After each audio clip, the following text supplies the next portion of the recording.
Hi అండి. Welcome to our channel Sivareddy Pagadala. ఇప్పుడు G V Reddy గుర్తున్నారు కదండి అందరికీ. మాజీ టీడీపీ నాయకుడు అనమాట. మంచి టాలెంట్ ఉన్న నాయకుడు. వృత్తి పట్ల కూడా లాయర్ కావటం వల్ల ఆయన ఒక సబ్జెక్ట్ని మంచి అనాలిసిస్ తోటి అందరికి అర్థమయ్యేటట్టు చెప్తాడు, బూతులు లేకుండా. సో అందుకని ఆయన ఎక్కువ అప్పుడు టీవీ డిబేట్లకు వెళ్ళేవాడు అనమాట. ఏ టాపిక్ తీసుకున్నా కానీ అప్పుడున్న అధికార పక్షాన్ని బాగా ఇబ్బందుల్లోకి నెట్టేసేవాడు అనమాట తన యొక్క వాగ్దాటితోటి. సో ఆయన యొక్క టాలెంట్ కూడా గమనించి చంద్రబాబు నాయుడు గారు జాతీయ అధికార ప్రతినిధిగా అపాయింట్ చేశారు. అంతేకాకుండా తన యొక్క కోర్ టీంలో కూడా తీసుకున్నారు కదా. అంతా అయిపోయింది. ఆ తర్వాత గవర్నమెంట్ వచ్చి ఫామ్ చేశారు 2024లో. వీళ్ళు గెలిచాక ఆయనకి ఈ ఫైబర్ నెట్ చైర్మన్గా అవకాశం ఇచ్చారు. ఆ తర్వాత నెల రోజుల్లోనే ఆయన ఆ ఫైబర్ నెట్ చైర్మన్ పదవికి రాజీనామా చేశారు.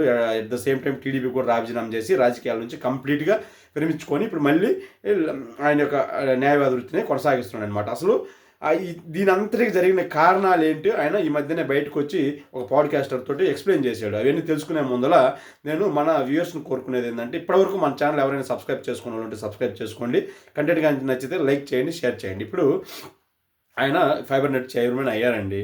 అయ్యాక లోపల ఆయన చూశాడు, ఎన్నో అవకతవకలు జరిగినాయంట. అవన్నీ ఐఏఎస్ ఆఫీసర్ ఉన్నాడు కదా, ఆయన చెప్తే ఈయన మాట వినట్లేదు. వాళ్ళిద్దరికీ కాస్త అభిప్రాయ భేదాలు వచ్చేసినాయి. దానికి సంబంధించిన బ్యూరోక్రాట్కి ఈ చైర్మన్కి. అవి ఆయన బహిరంగంగా విమర్శలు చేశాడు. అది టీడీపీకి వాళ్ళకి నచ్చకపోవడం వల్ల కొంచెం ఆగ్రహం వ్యక్తం చేశారు ఈయన మీద.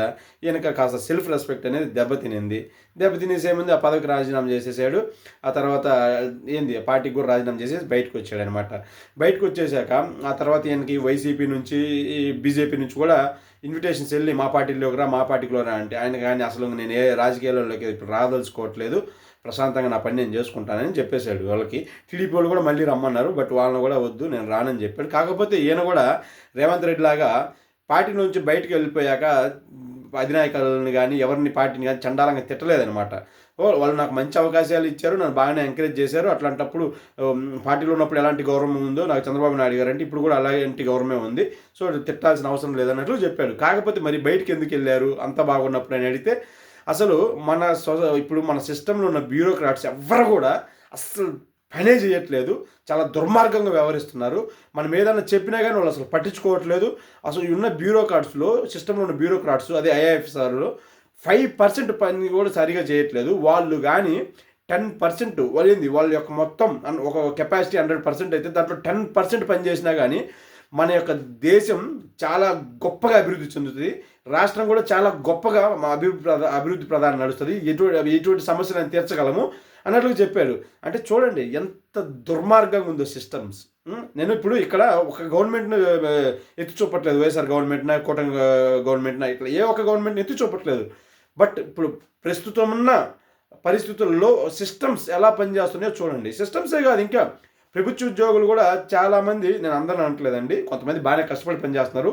చాలామంది కూడా వాళ్ళ యొక్క 100% ఎఫర్ట్స్ పెట్టి ఎవరూ పనిచేయట్లేదండి. ఏనన్నట్లుగానే నిజంగానే 5% కూడా సరిగా ఎఫర్ట్స్ పెట్టట్లేదు. అదే వాళ్ళు కానీ ఇలా ప్రైవేట్ ఉద్యోగుల మాదిరిగా మినిమం ఒక 50% ఎఫర్ట్స్ పెట్టినా కానీ అసలు మామూలు పురోగతి ఉండదన్నమాట అభివృద్ధిలో. సో ఇట్లాంటి నిజాలు చెప్పాలన్నా అందరూ చెప్పలేరు. సో ఆ సిస్టమ్ యొక్క మళ్ళీ అడ్జస్ట్ అయిపోయి వాళ్ళు మోసం చేసుకుంటా అందరూ పనిచేయలేరు. ఇలాంటి వాళ్ళు కొంతమంది ఉంటారు.